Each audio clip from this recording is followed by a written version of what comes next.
Good morning. Welcome to our KPC study centre. हम लोग आज की वीडियो में क्लास 10th के पहले चैप्टर से हम लोग क्या करेंगे, अब एक एक करके मतलब हर चैप्टर वाइज टॉपिक का वीडियो बना करके अपलोड भी करेंगे। और मैं इतना विश्वास दिलाता हूँ आपको कि जब भी आप हमारे कंटेंट को देखेंगे और आपको पढ़ने के बाद कुछ अगर डाउट हुआ होगा और उस डाउट का अगर समाधान कहीं मिला नहीं होगा तो इंशाल्लाह हमारे यूट्यूब के जो चैनल है उसमें आप उसको ब्राउज करेंगे, देखेंगे तो आपके सारे डाउट क्लियर हो जाएंगे। ठीक है, और आपको बहुत ज़्यादा हेल्प भी मिलेगा एग्ज़ाम के दृष्टिकोण से। तो चलिए हम लोग पहले यह देखेंगे कि पहला चैप्टर क्या है, रियल नंबर है। पहला चैप्टर क्या है, रियल नंबर। इस रियल नंबर से ऑब्जेक्टिव क्वेश्चन बहुत इंपॉर्टेंट, लगभग 4 से 5 नंबर का ऑब्जेक्टिव क्वेश्चन पूछा जाता है, जो कि बहुत ज़्यादा बेसिक मैथमेटिक्स से क्वेश्चन पूछा जाता है। कुछ भी ज़्यादा मतलब टफ नहीं है, बहुत इजी क्वेश्चन पूछा जाता है। आपको जितने टाइप्स के नंबर हैं ये जानकारी होना चाहिए कि नेचुरल नंबर क्या होता है, होल नंबर क्या होता है, इवन नंबर क्या होता है, ऑड नंबर क्या होता है, इंटीजर्स नंबर क्या होता है, ठीक है, रैशनल नंबर क्या होता है, इरेशनल नंबर क्या होता है। ये तो बहुत बेसिक सा है। इनके अलावा जो बच्चे ज़्यादातर भूल जाता है कुछ नंबर के बारे में, जैसे इरेशनल नंबर किसको कहा जाता है, और क्या कहते हैं प्राइम नंबर और को प्राइम नंबर और कंपोजिट नंबर, ज़्यादातर क्या होता है भूल जाता है, पढ़ता है लेकिन भूल जाता है, पढ़ता है लेकिन भूल जाता है। ठीक है, तो मैं अपने वीडियो में prime number, composite number and को प्राइम नंबर, ठीक है, फैक्टर निकालना, कॉमन फैक्टर निकालना, हर तरह के वीडियो हम क्या करें वीडियो बना करके उसमें अपलोड किए हुए हैं। आप 1 बाय 1 अपना नीचे देख सकते हैं और उसमें देख करके स्टडी कर सकते हैं। तो चलिए हम नंबर के बारे में डिस्कस नहीं करेंगे क्योंकि ऑलरेडी हम उसके बारे में बता ही चुके हैं, वीडियो भी अपलोड कर चुके हैं। तो आज हम देखेंगे क्या सीधी सी हम जो देखेंगे रियल नंबर के चैप्टर से कि जो कुछ इससे जो ऑब्जेक्टिव क्वेश्चन जो पूछा जाता है, ठीक है, सीधे क्लास 10th के दृष्टिकोण से अगर देखा जाए तो वो कुछ टॉपिक ऐसे हैं जो हम बोर्ड पे भी लिखते हैं, तो ध्यान दीजिएगा। ठीक है,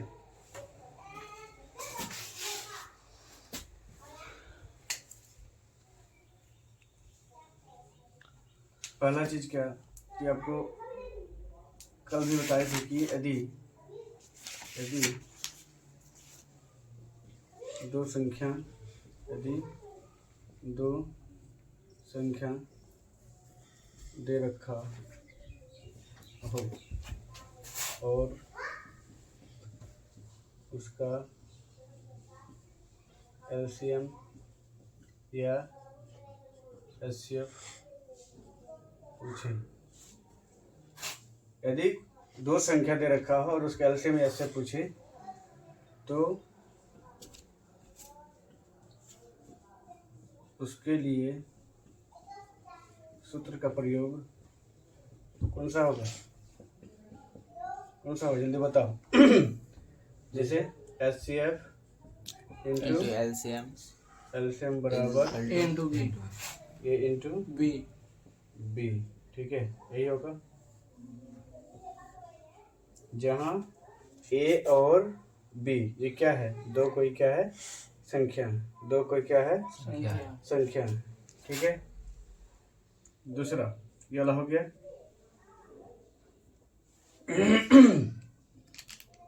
यूक्लिड डिवीजन मेथड में क्या था, यूक्लिड डिवीजन मेथड में यूक्लिड का प्रमेय, इसका यूक्लिड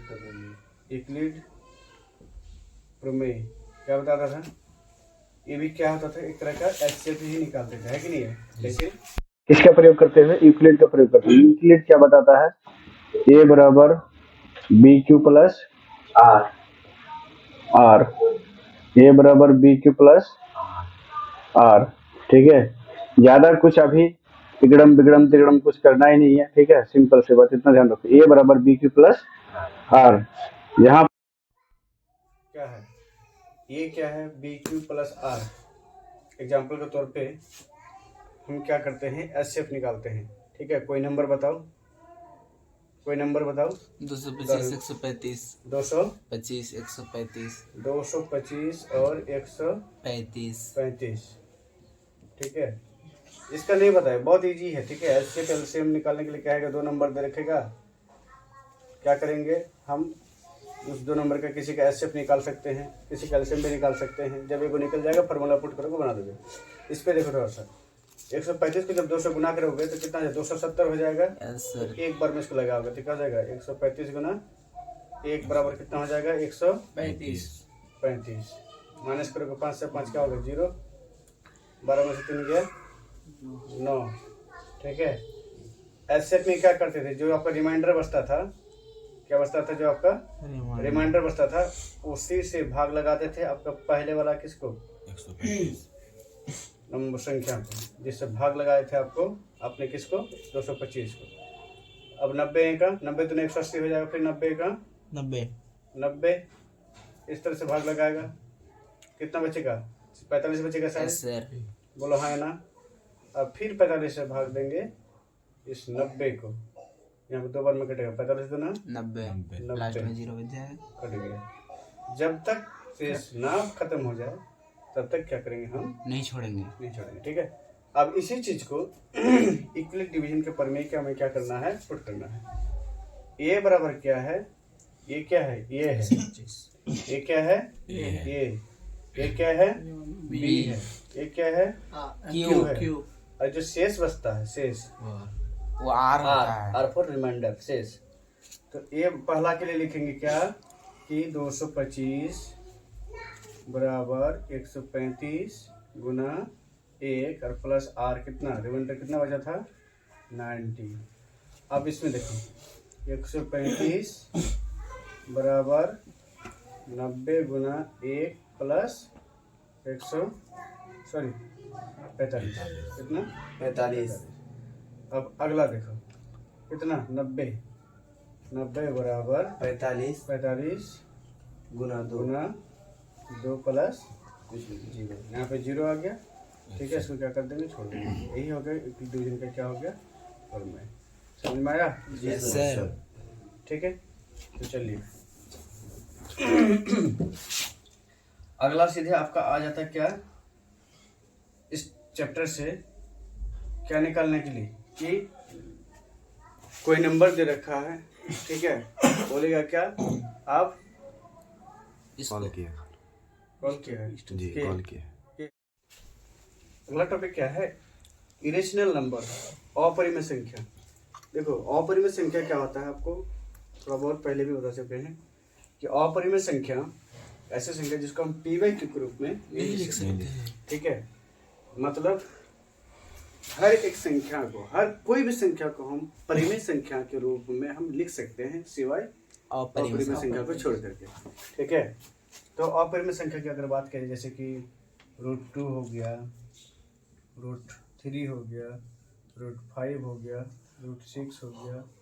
ठीक है, ये सारे क्या है, अपरिमेय संख्या। इसको सिद्ध करने के लिए देता है 2 नंबर का क्वेश्चन आपको बोर्ड एग्जाम में आता है। इसका एजम्पशन है, आपको बता ही चुके हैं। पहले आपको क्या करना है, जो अपरिमेय संख्या दे रखा है, पहले आपको क्या मानना है, मान लें कि ये परिमेय संख्या है।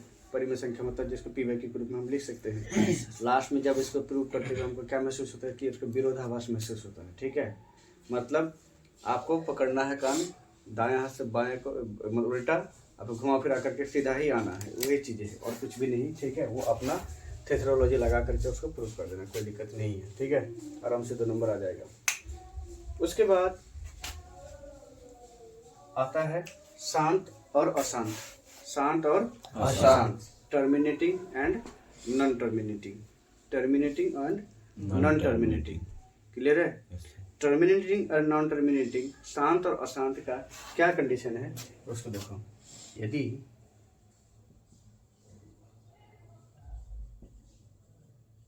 कोई परिमेय संख्या, अर्थात क्या पी बाई क्यू, ठीक है, P by Q is equal to 2 के पावर में m इंटू 5 के पावर में n हो, तो क्या आ जाएगा, टर्मिनेटिंग होगा। क्या आ जाएगा, टर्मिनेटिंग क्या हो जाएगा, इसको शांत कहते हैं। क्या कहते हैं? शांत होगा। ठीक है, क्या होगा? टर्मिनेटिंग शांत होगा। अगला, यदि कोई परिमेय संख्या दिखाई पड़ा, लिखिए है तो जी हाँ? देखिए पर यदि कोई परिमेय संख्या p by Q equal to 2 के पावर में 5 सॉरी 2 के पावर में m इंटू 5 के पावर में ना हो तो के गुणनखंड के रूप में व्यक्त ना हो तो क्या होगा? Non terminating. क्या होगा? नॉन टर्मिनेटिव टर्मिनेटिंग और रिकरिंग होगा। क्या होगा? रिकरिंग। जो नॉन टर्मिनेटिंग होगा वो क्या होगा? रिकरिंग। जो नॉन टर्मिनेटिंग होगा वो क्या होगा? रिकरिंग होगा। ठीक है, उतारने की जरूरी है क्या? नहीं सर। क्या है कि आप लोग को पहले भी पढ़ा चुके हैं। ठीक है, क्लियर माइंड में? Yes sir. ठीक है, इसमें से अब हम कुछ प्रॉब्लम को देखेंगे। अब देखिए अगले वीडियो में।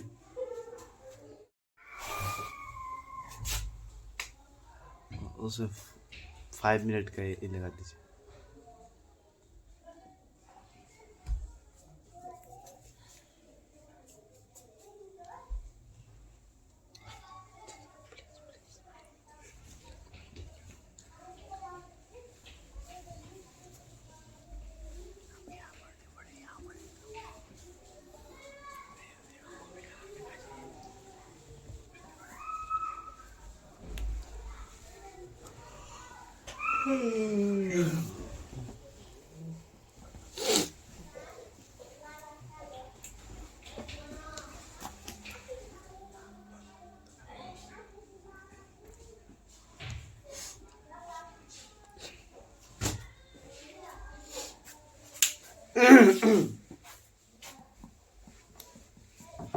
चलिए स्टार्ट तो है। आप ही किया स्टार्ट। हम इस तरह के प्रॉब्लम को देखते हैं और इसमें थोड़ा बहुत किसी को कंफ्यूजन भी होता है। ठीक है, कि किस में क्या करेंगे, किस में क्या करेंगे। इसको थोड़ा सा शॉर्ट ट्रिक से भी देख सकते हो और कैलकुलेशन मेथड से भी हम देखते हैं। पहले हम शॉर्ट ट्रिक मेथड से देखते हैं। पहला चीज देखो कि अगर यहाँ पे क्या है, 5 पॉइंट के पहले कोई भी डिजिट या नंबर नहीं है। पॉइंट के पहले कोई भी डिजिट या नंबर नहीं है। नहीं है क्या? नहीं है। तो क्या करेंगे, इसके लिए सॉल्यूशन बता रहे हैं। देखिए, जब आपका पॉइंट के पहले कोई भी डिजिट या नंबर नहीं है और यदि पॉइंट के बाद से, जो मैं बोल रहा हूँ उसको ध्यान से सुनना, पॉइंट के बाद से पहले ही डिजिट के ऊपर से अगर क्या हो जाए, बार लग जाए, तो कुछ नहीं करना है। इसके लिए सिंपली क्या करोगे, आप 5 लिखोगे और क्या लिखोगे नीचे में? 9। क्या लिखोगे? 9। क्लियर माइंड में? कोई दिक्कत? No sir. नहीं। इसी में अगर क्या दे देता, 3 भी दे देता, 3 के ऊपर में, तब क्या हो जाता आपका? 99। क्या हो जाता? 99। समझ में आया? ऊपर 3 हो जाता ना। ऊपर में भी क्या हो जाएगा? 53 हो जाएगा। नीचे में क्या हो जाएगा? 99। कोई दिक्कत? No sir. Any doubt? No sir. No sir. अब यहाँ पे देखिए, इसमें क्या करना है। अब पॉइंट क्या आ गया यहाँ पे, इसके ऊपर में क्या आ गया? डिजिट आ गया। क्या आ गया? डिजिट आ गया। कौन सा डिजिट है? कितने डिजिट है भाई? 1 2 है ना यहाँ? क्या है? 1 डिजिट है। मतलब डिजिट कितना है? 1 1 है।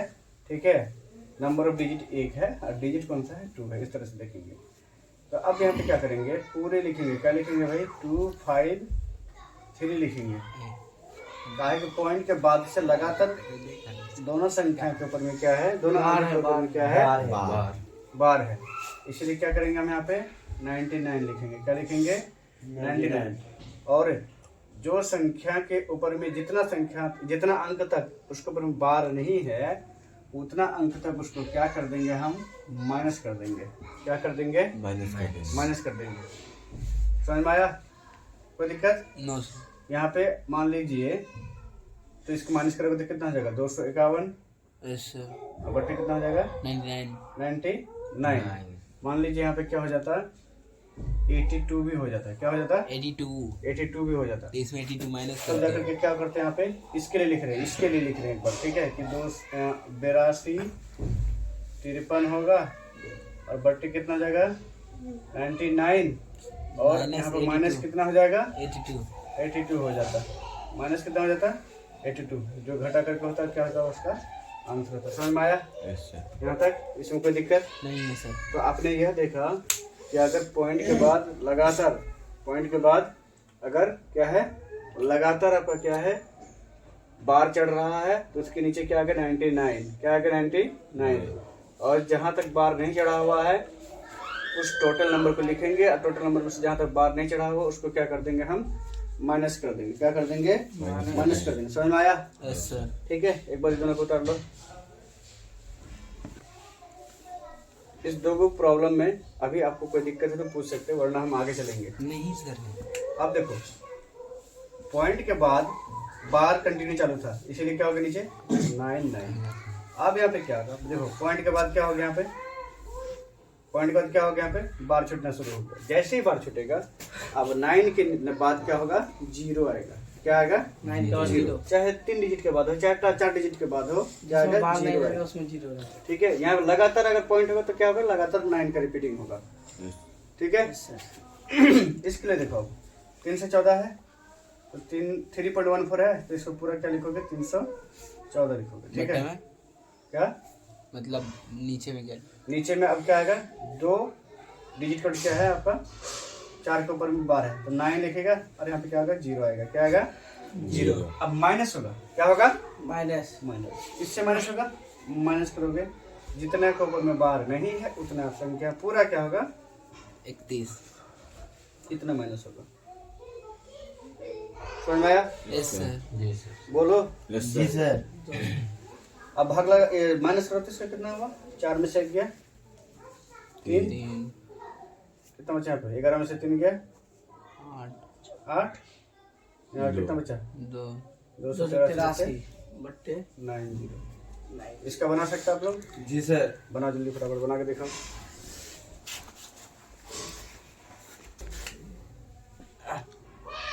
देखिए टॉपिक यस सर। आया क्या आंसर? Yes sir. आ गया? Yes sir. चलिए हम भी चेक करते हैं। क्या करना है? इसको पूरा लिखोगे 21 35 लिखोगे, 1 2 3 9 के बाद 2 गो 0, 9 के बाद 2 गो 0, माइनस कितना होगा? 213। ये ना होगा जो भी आंसर होगा आपका। ठीक है, 2 को 0 क्यों होगा? क्या बोला? बार 1 के ऊपर है ना। यहाँ पे देखो बार 1 के ऊपर है तो हमने क्या कहा था अभी थोड़ा देर पहले? 9 लिखने के बाद जितना भी संख्या रहेगा पॉइंट के बाद उतना 0 बैठाएंगे। समझ में आई बात? गलती कर दिया? कौन गलती किया? सबका लगभग गलती हुआ। 900 आएगा। समझ में आई बात? देखे करेक्ट आंसर बताओ। 4 में 5 में से 3 गया, कितना हुआ? 2। 3 में से 1 गया, 2। 222 1 11 में से 2 गया, 11 नहीं 3 में से 1 गया, 2। यहाँ पे कितना बचा? 8 में हाँ, 11 में माइनस कर रहा है। 11 में से 2 गया, 9। यहाँ बचा कितना? 1। 1922 बेटे 900। ठीक है आंसर। इसका निकाल दो बताओ। 0.46 आ गया। बात क्या करोगे इसको? 0.47 है, माइनस करेंगे। पॉइंट को हटाओ, क्या होगा? 90 आएगा। 9 के बाद 0 और -4 नहीं होगा? जी सर। बोलो होगा कि नहीं होगा? तो क्या होगा? 43 बटे 90। हाँ, अगला क्वेश्चन लो। ये सब बंद करके किसी का 293 बटे 900। 900 चलिए लेट अस सी, चेक करो क्या करेगा। 325 बटे क्या होगा 900 माइनस क्या होगा 32, क्या होगा 32 माइनस 32। बोलो अब सोल्यूशन वाला करना बताना जरूरी है या ट्रिक से समझ में आ गया? समझ गए सर। अब मुझे लग रहा है कि हर तरह का प्रॉब्लम आप क्या कर सकते हो, ठीक है, बना सकते हो। कोई डाउट है तो जल्दी फटाफट पूछो। आपका जो टारगेट जो बना रहे हैं आप लोग उसमें से आपको कुछ समझ में नहीं आ रहा कुछ, बोलो क्या यही क्या था हर सर। तरह- हाँ यही था। यही था, जी सर। क्लियर है। Yes sir. अब हम आगे चलते हैं, क्या टॉपिक चेंज करके, ठीक है। रियल नंबर से रिलेटेड जितने भी आपका प्रॉब्लम और इनसे रिलेटेड जो भी आपका थियोरेटिकल फार्मूला था, सारे के सारी चीज़ क्या हो गया आपका कवर हो गया, ठीक है। बनाइएगा, बना करके कोई भी दिक्कत हो तो पूछ लीजिए, ठीक है। आप लोग को भी अगर कोई दिक्कत आए इसमें आप उसमें कमेंट कर सकते हैं, मैं पर्सनली आपको, ठीक है, उसमें जवाब देने की कोशिश करूँगा, ठीक है। चलिए फिर हम लोग मिलते हैं अगले वीडियो में, अगले टॉपिक में। रियल नंबर के बाद सेकंड चैप्टर क्या है आपका, बहुपद। पॉलिनोमियल बहुपद, ठीक है। चलिए तो चलते हैं, अब तक के लिए इस वीडियो में यहीं तक, चलिए।